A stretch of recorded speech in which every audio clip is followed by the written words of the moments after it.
Good evening, everyone. Thank you all for coming, and I hope you've enjoyed the summer today. Could be it. Right, I'm going to start with the travail, which was 100 years ago. There it is in two pieces. Not a very good picture, I know, but it's the best we could find. Right, the Travail was a steamship on her maiden voyage returning from Calcutta to Dundee. A ship of some 400 feet long with a cargo of 2,000 tons of manganese ore, and I believe I'm right in saying 8,000 tons of jute. It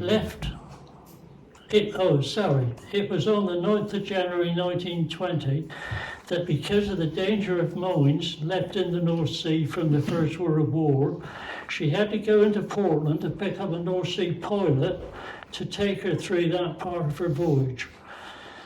It turned out that there was no pilot available, and she left on that same dark, misty night, hoping to pick one up later during the final part of her passage to Dundee. Having navigated safely to India and back, things now started to go wrong. Around 9 p.m. that night, she ran aground on the southeast corner of the Cambridge Ledges, roughly a mile southwest of Chapman's Pool. She did have a radio and was in contact with Portland, from where she requested a tug, which came to help but could not find her.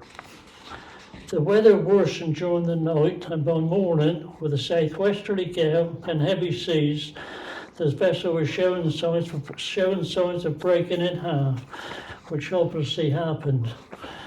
And the decision was made to abandon ship. The crew embarked into two lifeboats on the port side, which was the sheltered side, and made their way into Chapman's Pool, where they'd been told there was a safe landing place. With the weather like it was, there was no safe landing place, and both lifeboats capsized in the surf in the pool. My grandfather, Frank Lander, who realised that something was on, decided to go and have a look, and on the way met up with the Reverend Percy, who, in spite of the wind and rain, agreed to go with him. They sheltered behind a wall on Chapman's Pool Hill by the stile reached today from the car park at Rinscombe, and when they saw what had happened, were soon on their way down to the pool.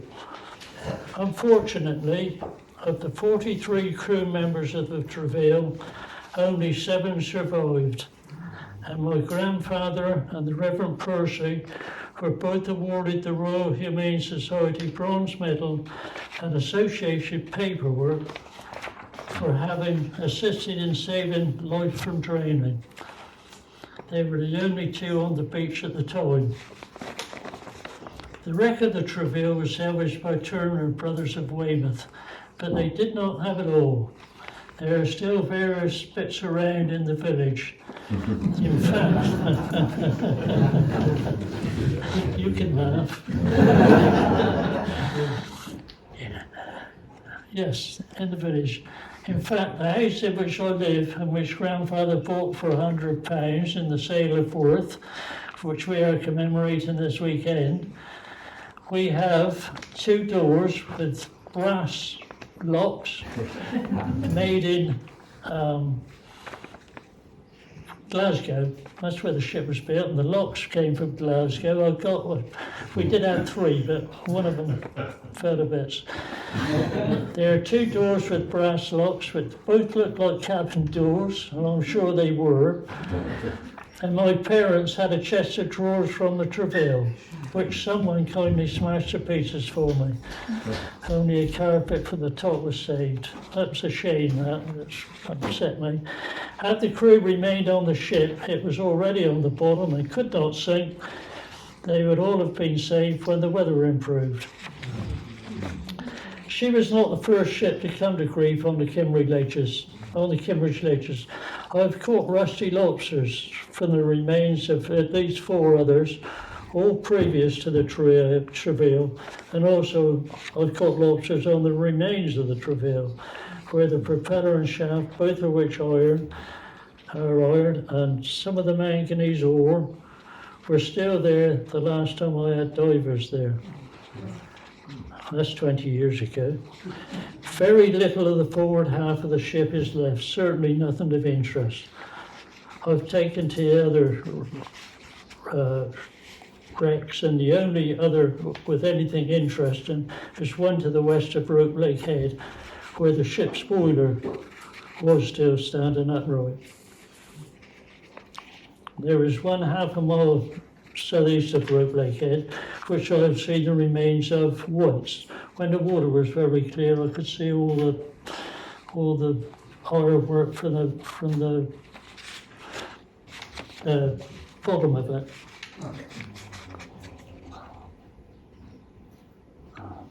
There is also a cargo of Portland stone on one of the ledges, which is visible on a low water spring tide. This was from a wooden sailing vessel.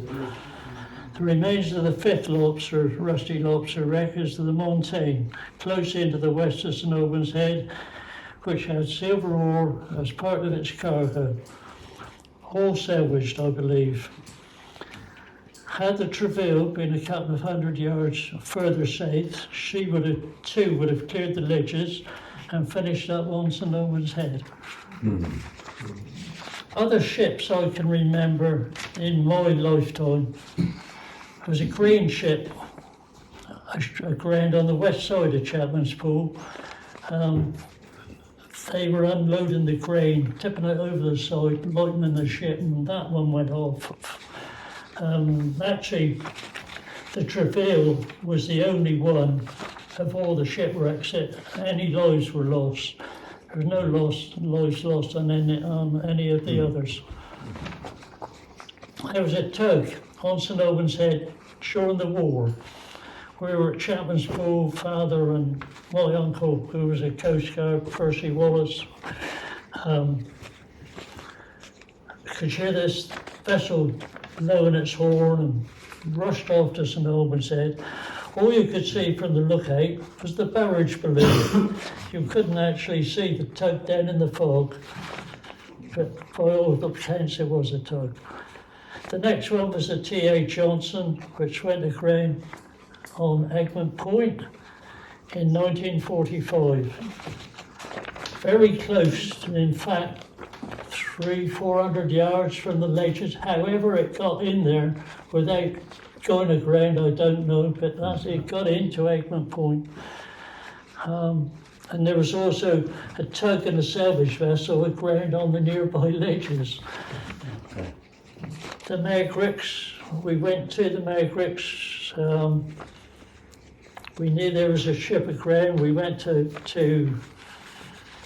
Encombe and down to freshwater steps to look for the Magricks and couldn't see anything because we were told she was on the ledges. And when it back and we had to go back, she was just to the south of the boathouses at Chapman's Pool.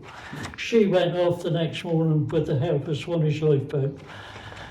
Then there was the Sandar, which I'll come to in a minute, and the Loomy.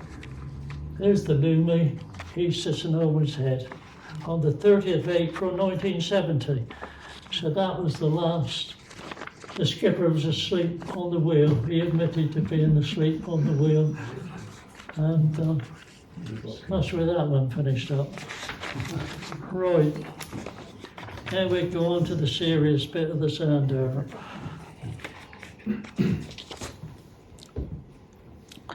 The diesel electric powered, I've written it all out so that I don't forget anything. The memory is not as good as it used to be. So I thought I'd write it out and read it all to you because I knew what had happened. I'd get home and I'd think, oh, I should have told him that little bit and I've forgotten it. And so here we go.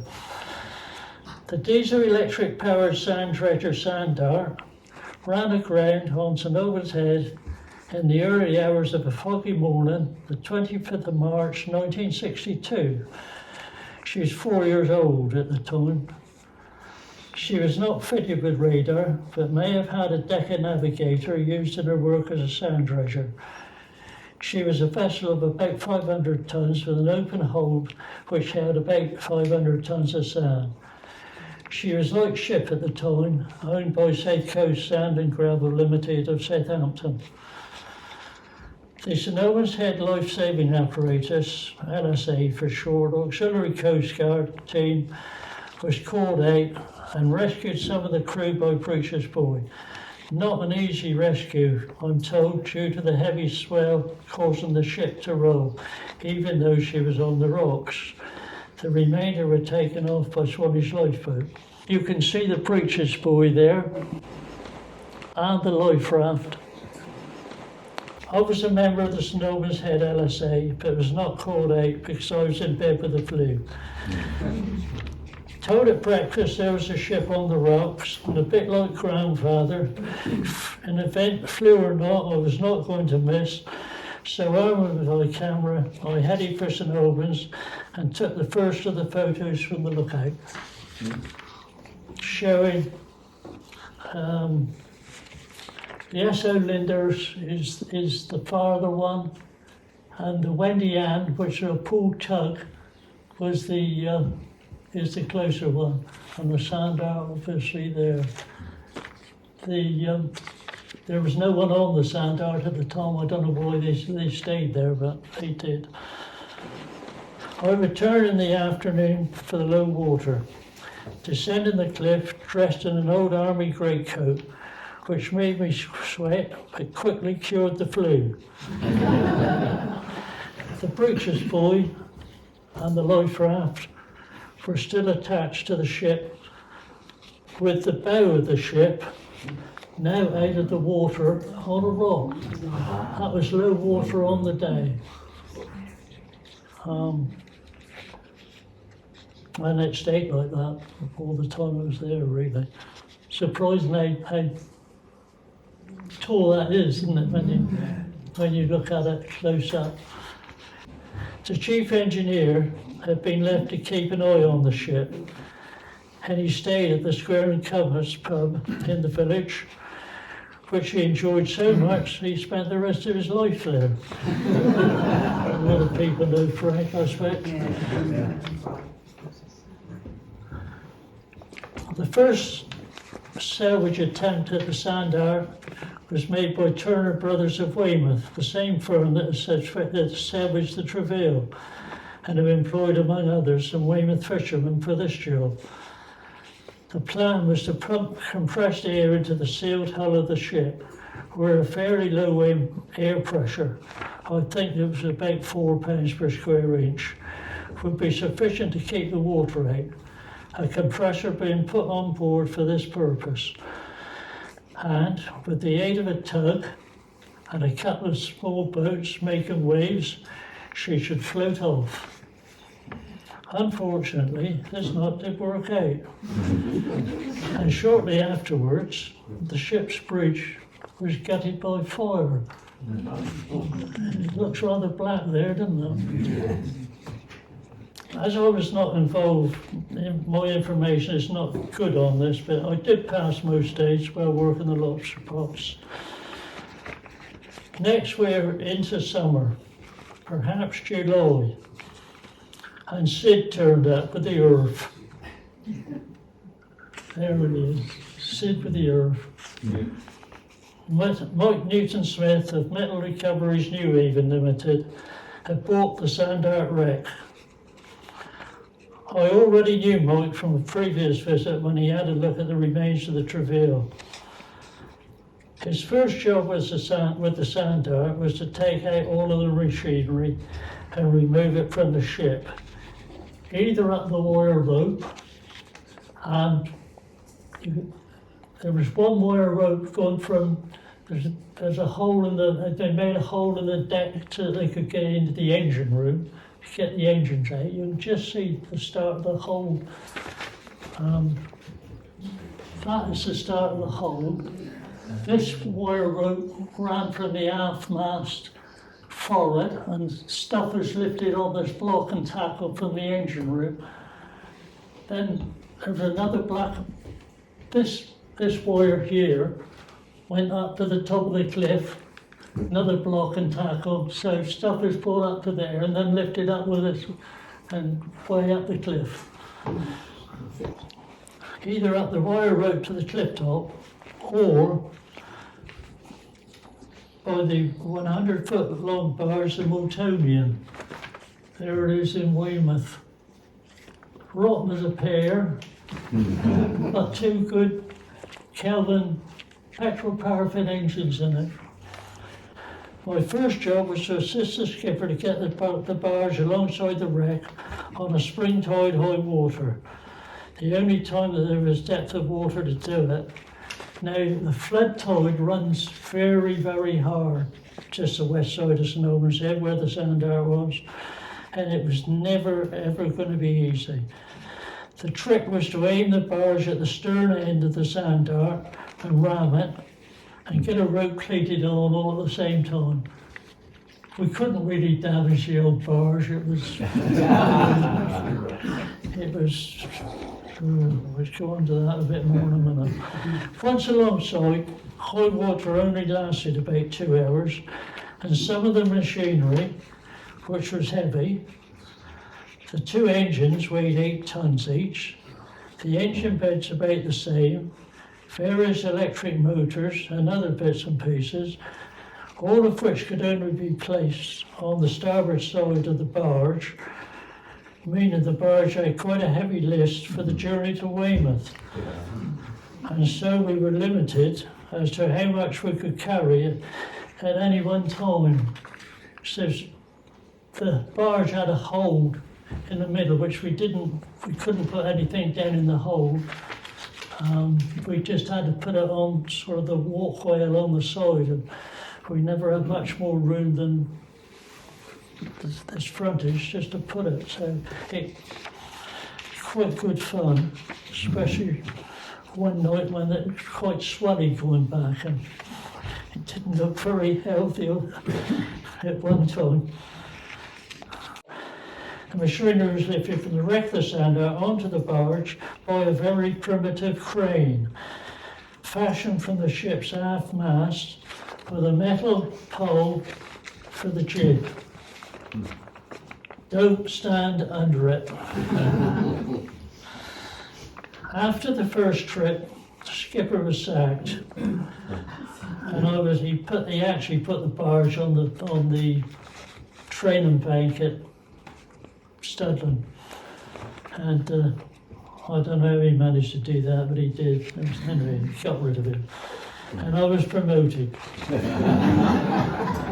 The only request from the owner being, if I had to beach the barge for any reason, to do it where the engines, 2 petrol paraffin Kelvins, could be taken out. The barge itself was rotten, and don't leave it where it would be in the way of any attempt to refloat the Sandar.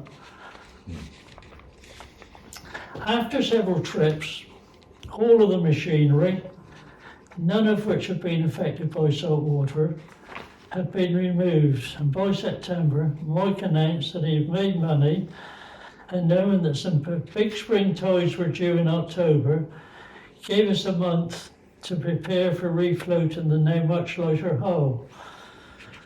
At this time I was working for him full time. For his part, he sat about welding a metal box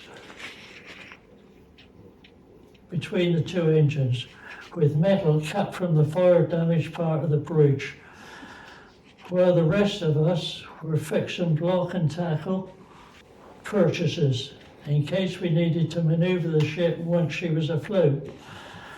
At the same time, we laid 3 anchors on the seaward side, again to guide her if necessary, and also to help in hauling her off. At this time, we had no idea at all what was going to happen. It's one of those things, isn't it? You just don't know what's going to happen. The 3 anchors were put aboard the barge in Weymouth, loaded on the port side. To post them properly meant laying them on the ebb tide so that they were closer to the rocks and on the ebb tide. And during this operation, I grounded the barge on an underwater rock right in front of the sand art. All the owner did was laugh his head off, and I bet he said, "You can see why I don't go to sea with that lot."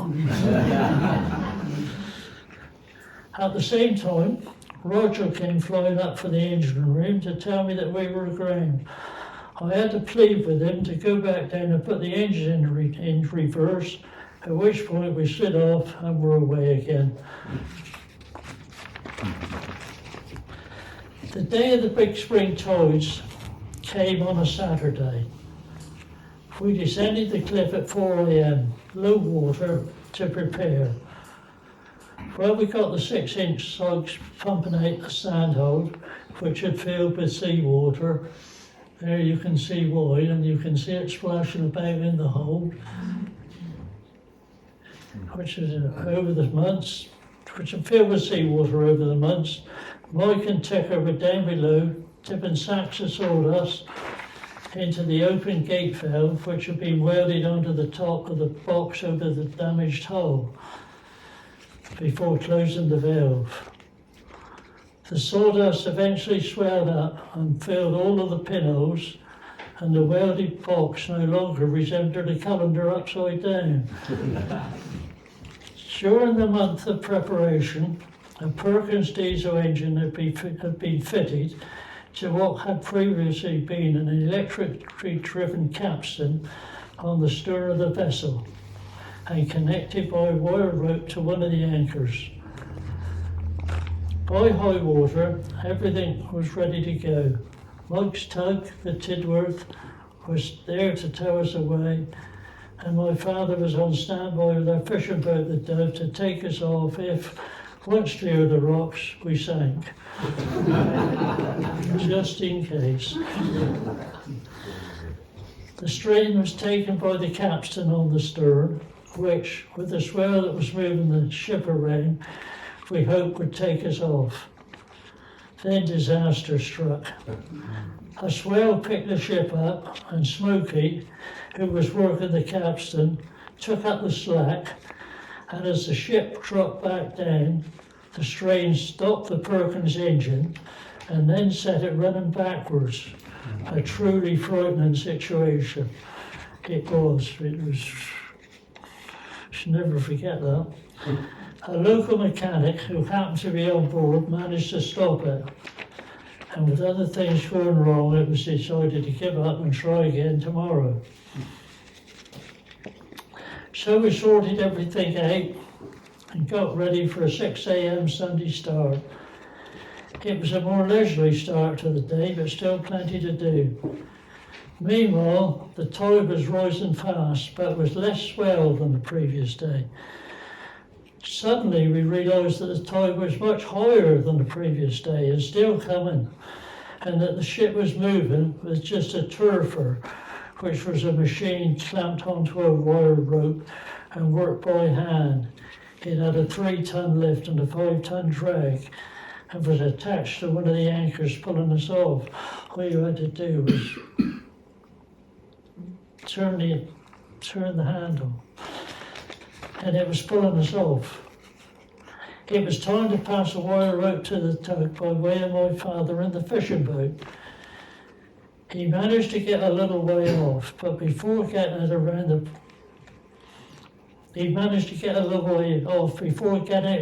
prop, but it had dropped to the seabed and gone around a rock, and the weight of his boat and the strong flood tide were still pulling the sand dart off, far enough off the rocks, so that once we had cut father free, we could pass the rope to the tug, and after severing any contact with the shore, we were free.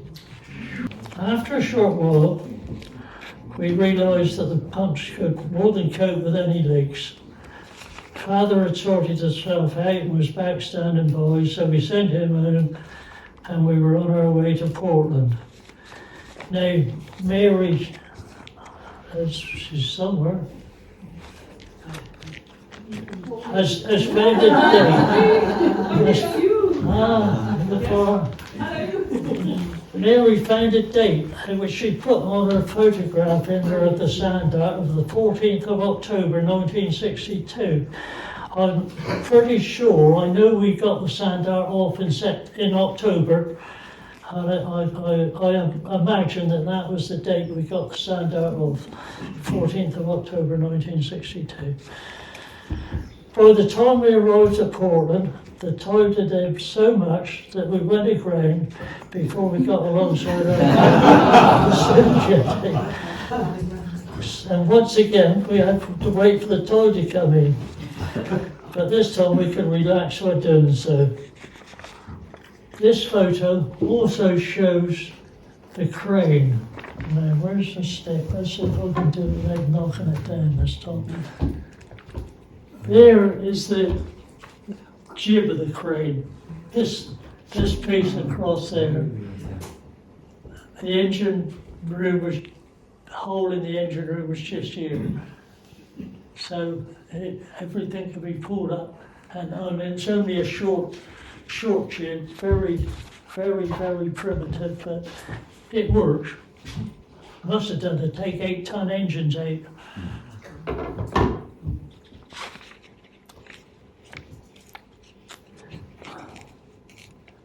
Yeah, this photo shows the crane on top of the bridge. The next job was to get the ship ready for the tow to New Haven, the eventual destination. And when we arrived the next day to start this, we found that one of the locals had taken a quantity of scrap copper. You can see it in the bottom of the hold there. Well, we're at St. Albans Head. We were taking all the damage to all the burnt part of the accommodation and all the copper pipe. We took it all out for something to do, really, and chucked it in the hole, which was full of water. Of course, we pumped the water out, and then it was easy to get at. Somebody got it before we got there in the morning.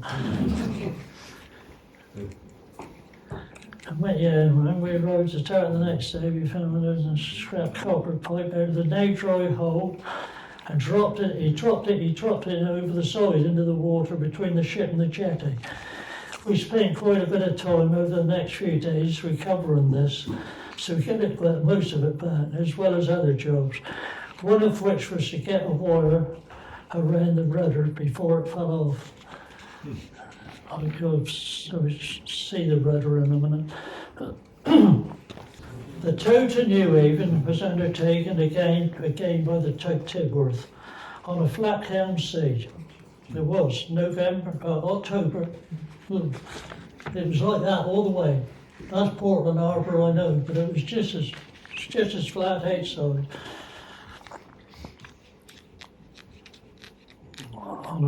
We had 4 of us on board. There were 4 of us on board the Sandar, and a skipper and engineer on the tug. We had, on the Sandar, we had port and starboard paraffin oil lamps, but the tug had electric lamps running from a generator, which stopped running in the early hours of the morning, somewhere to the east of the Isle of Wight. At this time, a vessel was approaching from our port side and would have passed between us and the tug had not the generator been restarted just in time. The tow took some 27 hours from Portland to New Haven, where a couple of days later, here we are, just arriving at New Haven. The tug strapped alongside at the time. A couple of days later, we put the ship on the grid and had our first look underneath. Also taken the opportunity to remove the rudder. This bit here is the bottom, the rudder fitted into there, and that bit is the rudder at an angle. We removed the rudder, which had caused us to be towed at an angle all the way. Thanks to the sawdust, which had now expanded and filled all the holes in the weld, we were able to leave the ship for weekends without having to pump her out. During this time, We had also been up at Mike's barn, setting it up to resemble the Sandart's engine room, complete with cabinets, engines and generators and the electric motor which drove the ship. She was diesel-electric, remember. Also there was the pump which sucked up the sand. The only thing left on the shore was a 2.5 ton electric motor, which they tried to get up the cliff on the wire and didn't work and was stuck halfway up, which had got stuck halfway up the cliff on the wire rope. One weekend, after the ship had gone, and while the cable and hoist were still in place, Mike and I tried to get it to the top. We got it nearly there before losing it again. And finally, I smashed it to pieces for the copper in the cold winter of 1963. Some years later, Bert, Smokey and myself went back as part of the crew of the lifting vessel Barcroft, working on the Channel Tunnel survey. We laid and moved when necessary the moorings of the drilling vessels. While still in New Haven, getting prepared for this, the Sandart turned up. There she is, still dredging sand, but now named the Pendart. We went aboard, and the bridge deck plates, buckled by the fire, were still in place. The salvage team is there. There we are. 5 of us really, 2, 4, 5. Jim, the young lad, was something to do with Mike's wife, his relation of hers. He used to come odd days, but he did come all the way to New Haven with us on the Sandar. There we are. Yeah. So there we are. That's the story of the Sandar. Please be aware that this happened 60 years ago. 60 years. And I wrote this up in 2011 when I could well have forgotten some of what happened. I am a bit hazy about the first salvage attempt, but fairly confident about the second. There we go.